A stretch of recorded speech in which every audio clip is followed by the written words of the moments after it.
Several advisors to President Trump support his stern warning for North Korea. Hi and good evening. I'm Steve Eager. Hello, everybody. I'm Heather Hayes. The president's defense secretary backed up the president's tough language with his own warning, saying Korea's nuclear ambition could lead to the destruction of its people.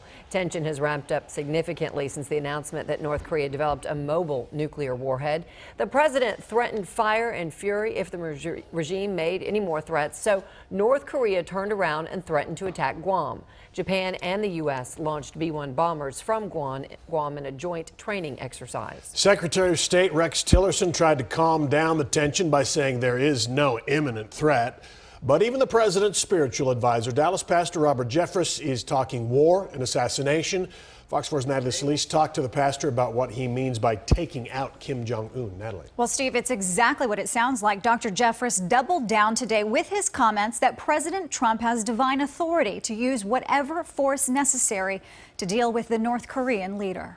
They will be met with fire and fury. What we now know were off-the-cuff comments by President Trump caused alarm for lawmakers, stirring fears of escalation with tinderbox North Korea and its dictator Kim Jong-un. Within hours of those comments, he's fulfilling his God-given responsibility. A resounding endorsement from Dr. Robert Jeffress, pastor of First Baptist Church in downtown Dallas and Trump advisor.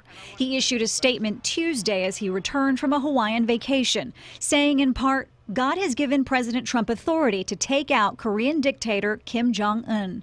Jeffress says he fully expected blowback from critics. I expected that, but I also knew there are many well-meaning but just misguided Christians who don't understand what the Bible says about the use of force. While we've seen religious leaders weigh in on social political issues like Pope Francis on immigration, it's far more unusual for a pastor to wade into geopolitical warfare. I think that this is based on his very literal, I would call it a hyper-literal reading of the Bible.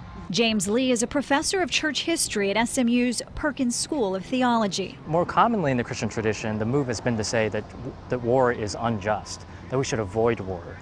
And it's very rare that you have people who would endorse war. For those who may disagree with Jeffress' interpretation, perhaps a page from the Trump playbook.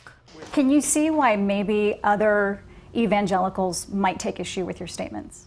Not if they read the Bible. The only reason they would take issue with my statements is they don't know what the Bible says or they don't believe what the Bible says. Well, Jeffress continues to serve on the President's Faith Council. As for plans to preach about the issue, I'm told Dr. Jeffress does not plan to include it in any of his sermons, instead focusing on the gospel. All right, Natalie, thank you.